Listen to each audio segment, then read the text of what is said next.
ശബരിമല ശ്രീ അയ്യപ്പൻ ഭാഗം 6. എല്ലാവർക്കും നമസ്കാരം. ഭഗവാൻ പരശുരാമൻ അയ്യപ്പ വിഗ്രഹം ശബരിമലയിൽ പ്രതിഷ്ഠിച്ച സമയത്ത് ഭഗവാന്റെ അരുളിപ്പാടുണ്ടായല്ലോ. കലിയുഗത്തിൽ അഗ്നിബാധ ഉണ്ടാകുമെന്നും അശുദ്ധികളെല്ലാം മാറ്റുന്നതിന് അഗ്നിബാധ ഇഷ്ടമാണെന്നും എന്നുമായിരുന്നു അത്.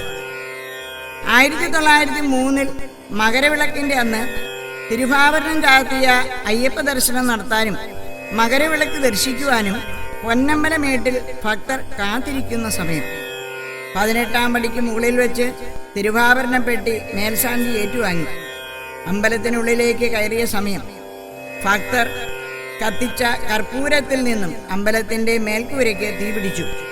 എല്ലാം കത്തി നശിച്ചു. എല്ലാവരും പേടിച്ച് 4 പാട് ഓടി. എല്ലാം അഗ്നിക്കിരയായി എന്ന് എല്ലാവരും വിചാരിച്ചു. പിറ്റേ ദിവസം അവിടെ തമ്പടിച്ചിരുന്ന ഭക്തർ ചുറ്റി നടന്ന് നോക്കിയപ്പോൾ ഭസ്മക്കുളത്തിനടുത്ത് അയ്യപ്പ വിഗ്രഹവും കെട്ടിപ്പിടിച്ച് കിടക്കുന്ന പൂജാരിയെയാണ് കണ്ടത്. അദ്ദേഹത്തിൽ നിന്നുമാണ് വിവരങ്ങൾ അറിഞ്ഞത്. തിരുവാഭരണപ്പെട്ടി തുറന്നിരുന്നില്ല. അത് പുറത്തു നിന്ന പരിചാരകനെ ഏൽപ്പിച്ച് അയ്യപ്പ വിഗ്രഹവും എടുത്തുകൊണ്ട് പൂജാരി ഓടുകയായിരുന്നു ഉണ്ടായത്.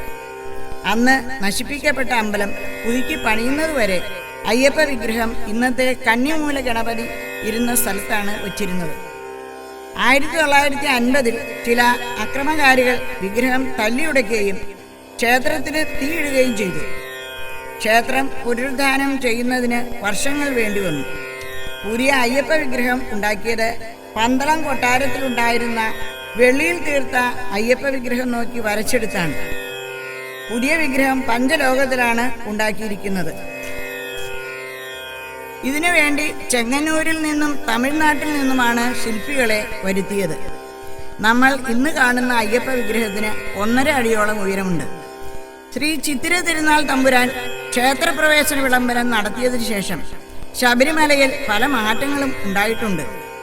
ഇന്ന് രാജ്യത്തിൻ്റെ നാനാഭാഗങ്ങളിൽ നിന്നും ലക്ഷോപലക്ഷം ജനങ്ങൾ വന്ന് അയ്യപ്പ ദർശനം നടത്തി സായുജ്യമടയുന്നു. ഭഗവാൻ ഭക്തവത്സലനാണ്. ഞാൻ ഭക്തർക്ക് വശ്യനാണ് എന്ന് ഭഗവത് വാക്യം.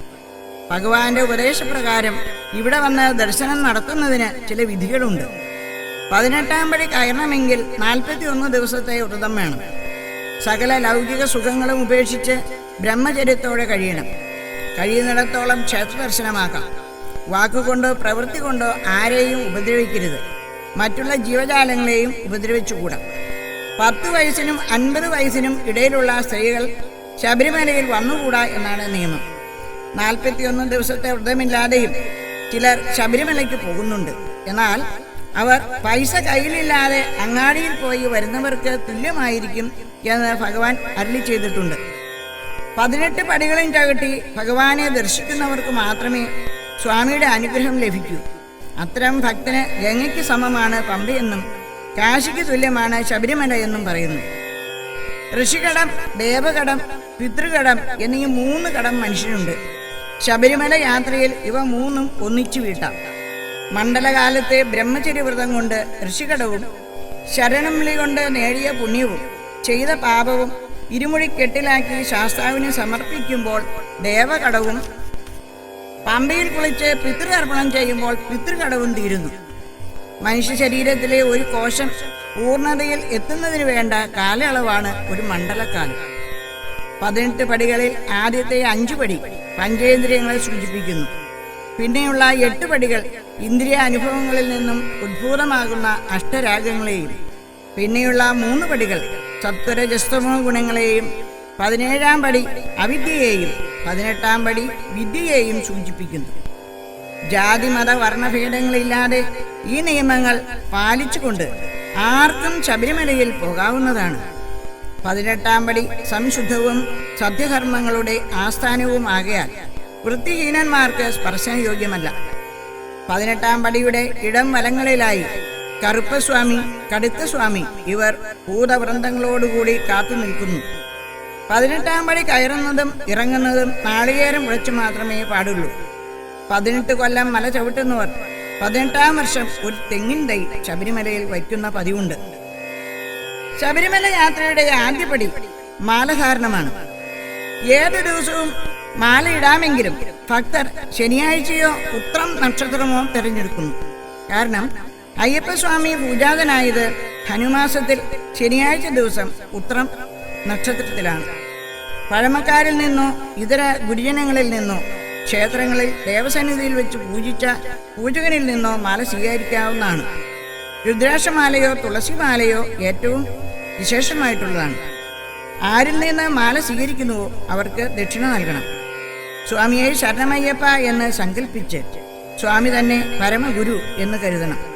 മാല ധരിക്കുമ്പോൾ മനസ്സ വാച കർമ്മണ ചെയ്തു പോയിട്ടുള്ള സകല പിഴകളും പുറത്ത് അനുഗ്രഹിക്കണമേ എന്ന് പ്രാർത്ഥിക്കണം. മല ചവിട്ടി വന്ന് 18-ാം പടി കയറി തൃപ്പാദം കണ്ടു വന്ദിച്ച് ദർശനഫലം ലഭിച്ച് സസുഖം എത്തുവാൻ അനുഗ്രഹിക്കണമേ എന്ന് ധ്യാനിക്കണം. സ്വാമിയുടെ മന്ത്രങ്ങളോ സഹസ്രനാമങ്ങളോ ചൊല്ലാം. ഇതൊന്നും അറിയില്ലെങ്കിൽ സ്വാമിയെ ശരണമയ്യപ്പ എന്ന് ജപിക്കണം. എന്തെന്നായാലും ഭക്തി മാത്രം കൊണ്ട് ദേവപ്രസാദം ആർജിക്കാവുന്നതാണ്. ഭക്തി ജ്ഞാനമാർഗങ്ങളാണല്ലോ മുക്തിമാർഗങ്ങളായി ഹൈന്ദവ ഗ്രന്ഥങ്ങൾ ഘോഷിക്കുന്നത്. എന്തെല്ലാം അനുഷ്ഠിച്ചിരുന്നാലും ഭക്തിക്ക് ലോപം വന്നാൽ അത് ശ്രേയോ മാർഗങ്ങളെ തടയുന്നതാണ്. മനസ്സ വാച കർമ്മണ സത്യസന്ധൻ ആയിരിക്കണം. 4 വേദം പഠിച്ചാലും നാമഘോഷം തുടർന്നാലും ആലുവച്ചു വളർത്താലും കുളം വെട്ടി കുഴിച്ചാലും ഭക്തിയില്ലാത്തവനുണ്ടോ മുക്തിമാർഗം ലഭിക്കുന്നു എന്ന് മഹാകവി വള്ളത്തോൾ പറഞ്ഞിട്ടുണ്ട്. മാല ധരിച്ചാൽ ഓരോരുത്തരും സ്വാമിയാണ്. അതായത് അയ്യപ്പനിൽ നിന്നും ഭിന്നനല്ലാത്ത ഒരു വ്യക്തിയായി സ്വയം കരുതുകയും അന്യരെ അപ്രകാരം ദർശിക്കുകയും ചെയ്യണം. ഇതിൽ നിന്നും സിദ്ധമാകുന്നത് തത്വമസി, അത് നീയാകുന്നു എന്നുള്ള ഉപനിഷത്ത് തത്വം ഓരോ അയ്യപ്പനും നിദർശനമാണ് എന്നുള്ളതാകുന്നു. അവനും ഞാനും സ്വാമി, ഒരേ ഈശ്വരൻ തന്നെ. ഞാൻ ഈശ്വരനിൽ നിന്നും ഭിന്നനല്ല എന്ന തത്വത്തെ അംഗീകരിച്ചാണ് ഇവിടെ സ്വാമി എന്ന ശബ്ദം ഉപയോഗിക്കുന്നത്. ശബരിമല യാത്രയുടെ തുടക്കം കുറിക്കുന്നത് കെട്ടു നിറച്ചുകൊണ്ടാണ്. ഇത് വീട്ടിൽ വെച്ചോ അമ്പലത്തിൽ വെച്ചോ ആകാം. വീട്ടിൽ വെച്ചാണെങ്കിൽ പന്തലിട്ട് അലങ്കരിക്കണം. ചിലർ ഉടുക്കുകൊട്ടുപാട്ട്, ശാസ്താംപാട്ട്, അന്നദാനം എന്നിവയും നടത്താറുണ്ട്. ഒരു ദേശം ഒന്നാകെ നടത്തുന്ന ചടങ്ങാണ് ദേശവിളക്ക്. അയ്യപ്പൻ വനത്തിലേക്ക് പോയപ്പോൾ പന്തളമന്നൻ കൊടുത്തയച്ച ഇരുമുടിക്കെട്ടിനെ അനുസ്മരിപ്പിക്കുമാറ് ഇരുമുടിക്കെട്ടോടുകൂടി വേണം ഭക്തർ മല കയറാൻ. ഗുരുസ്വാമിയുടെ നേതൃത്വത്തിൽ ആണ് കെട്ടുനിറയ്ക്കുന്നത്.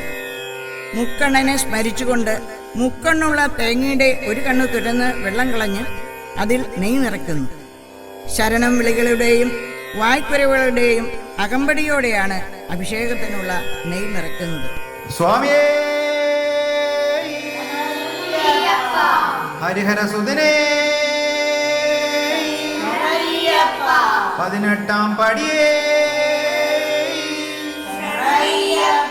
നെയ്യഭിഷേക പ്രിയനേ ഹരിഹരസുതനയ്യനയ്യപ്പ സ്വാമിയേ.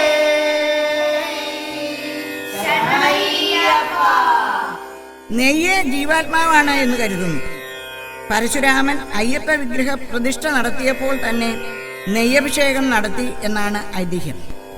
ഇരുമുടിക്കെട്ടിന്റെ മുൻഭാഗത്ത് ചെറിയ സഞ്ചികളിലായി പൂജാസാധനങ്ങളായ അവൽ, മലർ, മഞ്ഞൾപ്പൊടി, കർപ്പൂരം, നെയ്ത്തേങ്ങ മുതലായവ നിറയ്ക്കുന്നു.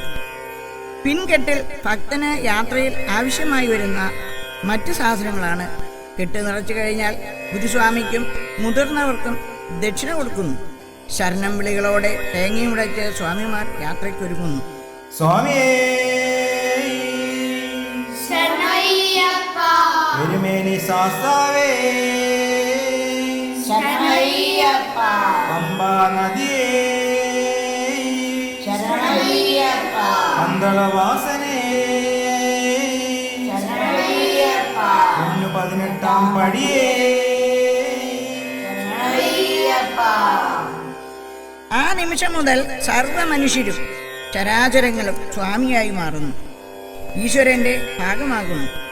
ജാതി മത വർണ്ണഭേദങ്ങളില്ലാതെ എല്ലാവരെയും സ്വാമിയായി കരുതുന്നു. സ്വാമിയെ ശരണമയ്യപ്പ എന്ന് വിളിച്ചുകൊണ്ട് ഇരുമുടി കെട്ടുമേന്തി പോകുന്ന അയ്യപ്പന്മാരെ കാണുമ്പോൾ നാസ്തികന് പോലും ആസ്തിക ബുദ്ധി ഉണ്ടാകാതെ ഇരിക്കില്ല. ശരണം വിളിക്കുന്നത് കൊണ്ട് ചില പ്രത്യേക ഗുണങ്ങളുണ്ട്. ഹൃദയം കൊണ്ട് ധ്യാനിച്ചാലും ഹൃദയശുദ്ധി ഉണ്ടാകും. എന്നാൽ ഉച്ചത്തിൽ ശരണം വിളിച്ച് ഉള്ളിലേക്ക് വായുവിനെ വലിക്കുന്നത് കൊണ്ട് ഉള്ളിലുള്ള മലിനാംശങ്ങളെ ശബ്ദനാളം വഴിയായി വായുവിൻ്റെ പ്രവർത്തനം കൊണ്ട് ശുദ്ധീകരിക്കുന്നു. മല കയറുമ്പോൾ കയറ്റം കയറുന്നതിനുള്ള സൗകര്യാർത്ഥം ശരണം വിളികളുടെ രീതി നീട്ടിയും കുറുക്കിയും ആകാറുണ്ട്. സ്വാമിയേ അയ്യപ്പോ സ്വാമി ശരണം അയ്യപ്പ ശരണം. കെട്ടും കെട്ടി ആരെ കാണാൻ സ്വാമിയെ കണ്ടാൽ സ്വാമിയേ അയ്യപ്പോ. കരിമല കയറ്റം സ്വാമി സഹായം സ്വാമിയേ അയ്യപ്പോ. അവനവൻ്റെ വാണീ വിലാസമനുസരിച്ചുണ്ടാകുന്ന രീതിഭേദങ്ങളും അനുഭവിച്ചറിയേണ്ടതാണ്. ഒരുമിച്ചുള്ള കൂട്ടശരണം അന്തരീക്ഷത്തിൽ മുഴങ്ങുമ്പോൾ നാദബ്രഹ്മത്തിലുണ്ടാകുന്ന ചലനം സവിശേഷമായിട്ടുള്ളതാകുന്നു. ഇത് മനകാനനത്തിലെ കാമക്രോധാദികളാകുന്ന ദുഷ്ടസത്വങ്ങളെ ഭയപ്പെടുത്തി ഓടിക്കുന്നത് പോലെ കാനനത്തിലെ ദുഷ്ടമൃഗങ്ങളെയും പലായനം ചെയ്യും. സ്വാമി ശരണം. വിശ്വമാകയും നിറഞ്ഞു നിൽക്കുമീശ്വരാ, വിഷ്ണുമായയിൽ പിറന്ന നിത്യനായക. വിശ്വമാകയും നിറഞ്ഞു നിൽക്കുമീശ്വരാ, വിഷ്ണുമായയിൽ പിറന്ന നിത്യനായക. വൃശ്ചികത്തിൽ മാലയിട്ട് ശുദ്ധചിത്തവ്രതവുമായി വിഘ്നമൊക്കെ തീർത്തിടുവാൻ ഞങ്ങൾ വരുന്നു. മനോദുഃഖമൊക്കെ നീക്കിടുവാൻ ഞങ്ങൾ വരുന്നു. വിശ്വമാകയും നിറഞ്ഞു നിൽക്കുമീശ്വരാ, വിഷ്ണുമായയിൽ പിറന്ന നിത്യനായക. വിശ്വമാകയും നിറഞ്ഞു നിൽക്കുമീശ്വരാ. മുല്ലമലർ പന്തലിൽ നിൻ തിരുമുടിയും ചൂടി കല്ലുമല മുള്ളുമല താണ്ടി വരുന്നു.